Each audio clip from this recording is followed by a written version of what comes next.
तो आज इतिहास का एक ऐसा पन्ना खोलते हैं जिससे अक्सर लोग पलटकर आगे बढ़ जाते हैं। ये कहानी है सैयद राजवंश की। एक ऐसा राजवंश जो सत्ता में तो आया पर कुछ खास किया नहीं और फिर बस शांति से गायब हो गया। चलिए एक सवाल से शुरुआत करते हैं। कभी सोचा है कि जब कोई बहुत बड़ा साम्राज्य, कोई बहुत बड़ी ताकत टूटकर बिखर जाती है तो उसके बाद जो खाली जगह बनती है उसका क्या होता है? हमारी कहानी की जड़ें इसी साल में हैं, 1398 में। ये वो साल था जब तैमूर के आक्रमण ने दिल्ली को ऐसा हिलाया कि सत्ता का पूरा खेल ही बदल गया। देखिए, तैमूर का हमला इतना भयानक था कि उसने उस वक्त के तुगलक राजवंश को एकदम घुटनों पर ला दिया था। हर तरफ अफरा तफरी का माहौल था और दिल्ली का सिंहासन वो खाली पड़ा था किसी भी दावेदार के इंतजार में। और इसी उथल-पुथल के बीच से एक नया राजवंश खड़ा हुआ। इसके पहले शासक थे खिज़्र खान, और सच कहूं तो उनके शासन करने का तरीका बड़ा ही अजीब था। तो ये खिज़्र खान था कौन और आया कहां से? असल में वो तुगलकों के जमाने में मुल्तान का गवर्नर हुआ करता था, लेकिन जब तैमूर आया तो उसने बड़ी चालाकी से उसका साथ दिया। और इनाम में क्या मिला? तैमूर ने उसे लाहौर, मुल्तान और दीपालपुर जैसे बड़े इलाकों का गवर्नर बना दिया। बस इसी ताकत के दम पर 1414 में उसने अपने वंश की नींव रख दी। और यहीं पे कहानी में एक दिलचस्प मोड़ आता है। खिज़्र खान ने खुद को कभी सुल्तान नहीं कहा। उसने उपाधि ली रैयत आला की, जिसका मतलब होता है जागीरदारों का सरदार। ये उपाधि ही अपने आप में सब कुछ कह देती है। वो खुद को एक आज़ाद बादशाह नहीं बल्कि किसी बाहरी ताकत का एक नुमाइंदा समझता था। और उसकी नीतियां भी इसी सोच को दिखाती हैं। उसने कभी सुल्तान होने का दावा नहीं ठोका, हमेशा तैमूर के वारिसों के नाम पर हुकूमत की। यहाँ तक कि उसने अपने नाम के सिक्के तक नहीं चलाए, वही पुराने तुगलक सिक्के चलते रहे। उसकी रणनीति एकदम साफ थी, कोई बड़ा दावा नहीं करना है, बस जैसे तैसे स्थिरता बनाए रखनी है। लेकिन कहानी में एक मोड़ आता है खिज़्र खान के बेटे मुबारक शाह के साथ। गद्दी पर बैठने के बाद शासन कैसे चलाना है, इस पर उसके विचार अपने पिता से एकदम अलग थे। पिता और बेटे में फर्क देखिए, दिन और रात जैसा था। जहां पिता रैयत आला बनकर खुश थे, वहीं बेटे ने सुल्तान और शाह की उपाधियां अपनाईं। खिज़्र खान तैमूर के नाम पर राज करता रहा और मुबारक शाह ने कहा, राज मैं करूंगा अपने नाम पर। एक ने पुराने सिक्के चलाए तो दूसरे ने अपने नाम के नए सिक्के बनवाए। ये सोच में एक बहुत बड़ा बदलाव था। और हाँ, उसकी ये जो बड़ी बड़ी बातें थीं वो सिर्फ बातें नहीं थीं। मुबारक शाह को सैयद वंश का सबसे काबिल शासक माना भी जाता है। उसने अपने दुश्मनों को हराया और कुछ समय के लिए ही सही राजवंश को मजबूती दी।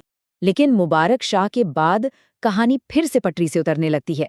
तीसरे शासक मोहम्मद शाह के दौर में पतन का अगला दौर शुरू होता है और यहीं पर कहानी में एक नए और बहुत ही अहम किरदार की एंट्री होती है। मोहम्मद शाह के राज में राजवंश की जो कमजोरी थी वो फिर से सबके सामने आ गई। सल्तनत इतनी सिमट गई थी कि जब मालवा के शासक ने हमला किया तो दिल्ली को बचाने के लिए उसे बाहर से मदद मांगनी पड़ी। और ये मदद कौन लेकर आया? बहलोल लोदी। जब लोदी ने दिल्ली को बचाया तो मोहम्मद शाह इतना खुश हुआ कि उसने लोदी को अपना बेटा कह दिया और खान खाना की उपाधि भी दे दी। ये वो पल था जिसने आने वाले कल की पूरी कहानी लिख दी। मोहम्मद शाह को क्या पता था कि जिस बेटे को वो इतना सर पर बिठा रहा है वही उनके तख्त पर नजर गड़ाए बैठा है। अनजाने में उसने अपनी ही राजवंश के अंत की नींव रख दी थी। और अब कहानी पहुंचती है सैयद वंश के सबसे अजीब, सबसे अनोखे शासक तक, अलाउद्दीन आलम शाह। ये कहानी तो यकीन करने लायक ही नहीं है। आलम शाह की अपने वजीर से बनती नहीं थी और उसे दिल्ली पर राज करना बहुत टेंशन भरा काम लगने लगा। तो उसने क्या किया? उसने बस छोड़ दिया। जी हाँ, वो अपनी मर्जी से राजधानी छोड़कर बदायूं के एक शांत कस्बे में जाकर बस गया और अपनी मौत तक वहीं आराम से रहा। तो बादशाह के जाने के बाद क्या हुआ? दिल्ली का तख्त एक बार फिर खाली। अब जो वजीर हामिद खान पीछे रह गया था वो जानता था कि वो ये सत्ता संभाल नहीं पाएगा, तो उसने किसी ऐसे मजबूत आदमी को ढूंढना शुरू किया जो ये काम कर सके। हामिद खान ने कई लोगों को न्योता भेजा, लेकिन दिल्ली सबसे पहले कौन पहुंचा? बहलोल लोधी। और बस कोई लड़ाई नहीं, कोई खून खराबा नहीं, एक तरह से बस राज की चाबियां उसके हाथ में थमा दी गई। सैयद राजवंश का अंत हुआ और लोधी राजवंश की शुरुआत। तो फिर इस पूरे राजवंश की विरासत क्या रही? अगर एक शब्द में कहूं तो कुछ खास नहीं। उनका शासन छोटा और लगभग बेअसर था। कुल मिलाकर उन्होंने राज किया सिर्फ 37 साल, जो इस बात पर मुहर लगाता है कि वे बस एक खालीपन को भरने के लिए आए थे। असल में सैयदों ने न तो कोई बड़ा साम्राज्य बनाया और न ही कोई बड़े सुधार किए।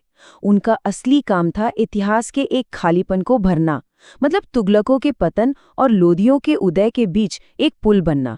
उनके इस शांत दौर ने अनजाने में ही सही छोटी छोटी क्षेत्रीय ताकतों को मजबूत होने का मौका दे दिया, जो आगे चलकर लोदियों के लिए एक नई चुनौती बने। और यहीं ये कहानी हमें एक गहरे सवाल के साथ छोड़ जाती है। हम हमेशा बड़े बड़े साम्राज्यों के शानदार और हिंसक पतन की कहानियां सुनते हैं, लेकिन सैयदों ने हमें एक अलग तरह का अंत दिखाया, गुमनामी में एक शांतिपूर्ण गिरावट। तो क्या एक शानदार पतन से बेहतर एक शांत अंत होता है? इस पर सोचिएगा जरूर।